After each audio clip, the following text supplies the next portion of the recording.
বাংলাদেশের সংগ্রামী ছাত্র জনতা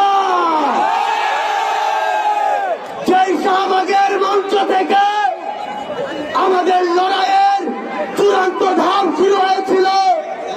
আজ আমরা অনেকটাই বিজয়ীর বেশে সেই শাহবাগের মঞ্চে আবার এসে জড়ো হয়েছি।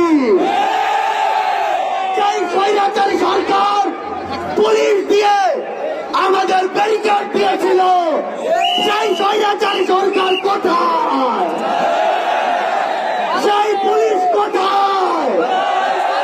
আমরা স্পষ্ট করে বলে দিতে চাই, বাংলাদেশের ছাত্র জনতাকে ব্যারিকেড দিয়ে আটকে দেওয়া